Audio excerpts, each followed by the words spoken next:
All right, so I watched the documentary, the Menendez brothers documentary, after watching the series.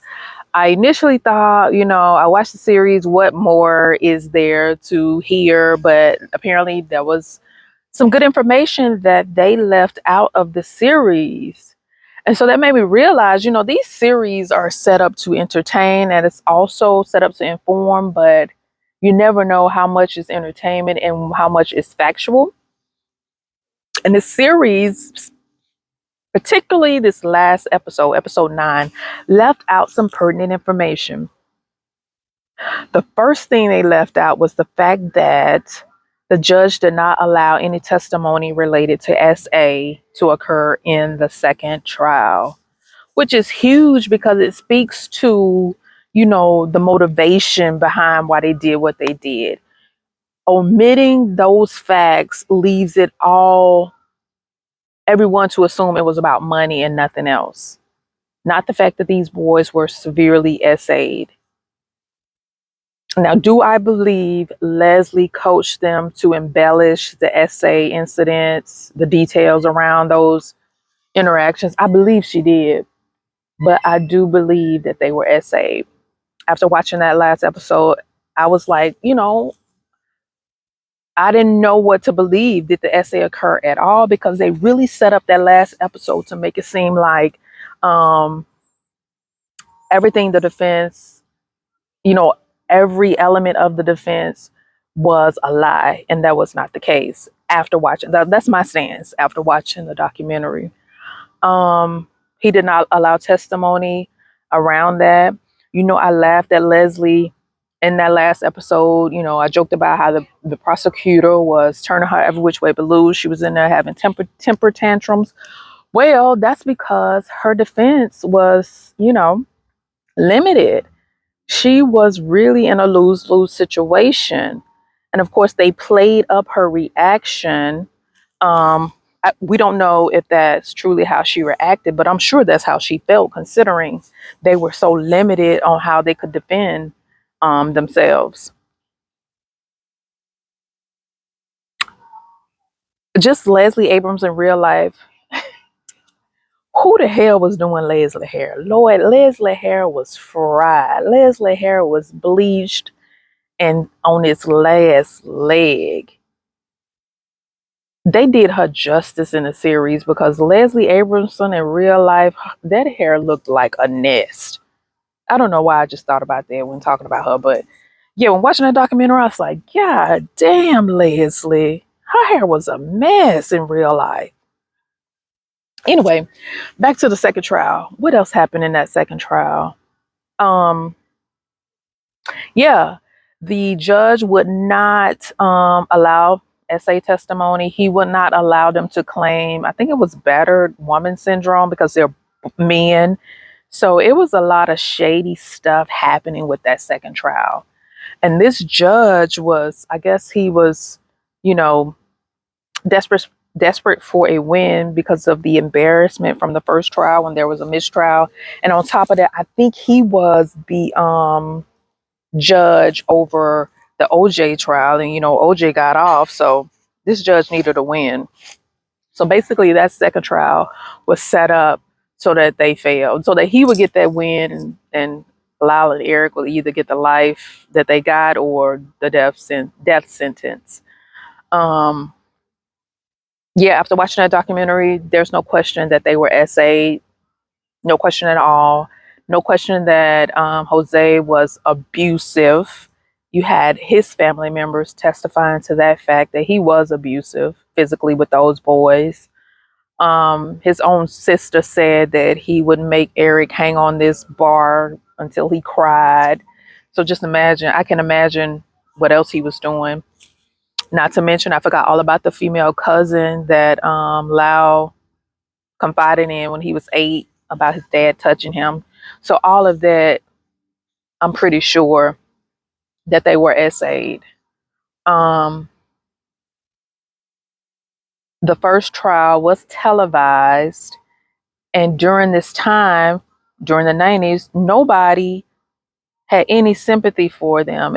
They were like the running joke in Hollywood. I mean, SNL, the late shows or making fun of them. Nobody felt sorry for them. Nobody took their essay seriously just because they were boys. That's sad. That is so sad. The 90s were a different time. I think we have progressed as a society now, but part of me feel like we have overcorrected, because if we had a Lyle and Eric situation today, I think they would not get any time. They would not get any time. This whole documentary is a result of the fact that Lyle and Eric were trending on TikTok. I did not know they were trending on TikTok. And of course, those young TikTokers believe, first of all, Gen Z, Gen Alpha, there is no gray area. It's black or white. So the mere fact that they were abused, Gen Z and younger does not care about how they brutally did what they did. They don't care about that. They don't care that there is possibly a mental health element involved here, and these people are not safe to be walking amongst us. It's black or white. Oh, your parent is crap? Off with their head. That's how Gen Z think. I'm telling y'all, that is how Gen Z thinks. But and even the prosecutor, talked about Gen Z. They think they should be free. She can't stand y'all Gen Z TikTokers, and she said y'all can try it if you want to. She got them things all around the house, so if you run up on her, you're gonna get done up. um, but back to the documentary. As far as I'm doing time, my stance has not changed on that. I do believe that they are mentally ill. They are their daddy's sons. They are monsters. It's not their fault that they're monsters, but they are still monsters. Now, should they get life? If the prison system was truly rehabilitating people, I would say no, they should not get life. They should get about 5. They should have gotten about 5 to 10 years, because we know the prison system does not rehabilitate. They harden criminals.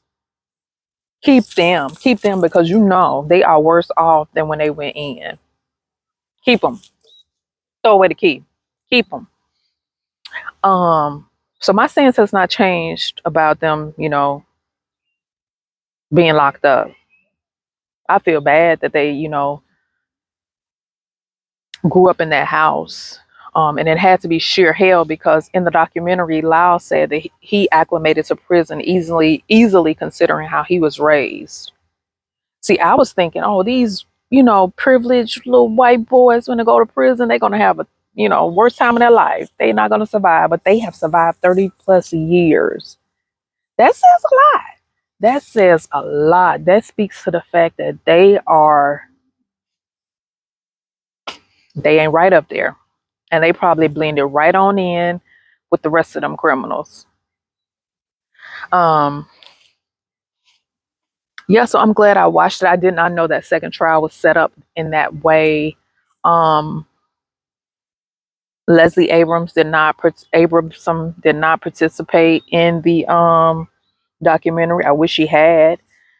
The prosecutor from the first trial stated that Leslie hadn't lost all her money. And I'm wondering what happened. Did her career end after this trial? What happened with Leslie? Yeah. So it was very interesting. There was some interesting stuff. But yeah, those boys, I think, they would not have been faced with a life sentence if they had not brutally done it. If it was just a, little 1-2, I think they would have gotten less time. I think they would have gotten less time if they had not, went on a spending spree immediately after. Had they just laid low and just let the cops find them, and then confess. But those boys were living out loud, just spending that money, just blowing money fast. Had they not done one or the other, I think they would not have been faced with that life sentence. No, the fact that they brutally done it, they were going to give them or try to get life out of them or death out of them. But definitely spending that money like that completely, right after, did not make things better for them. But yeah, y'all, that's my thoughts. Yeah, I do believe they deserve to be in jail. They are crazy. They don't need to be walking around with us. I feel bad for them though. But yeah, that's all I got. So this wraps up this Menendez thing. Let's put a fork in that, and I will see you in the next one. Thanks.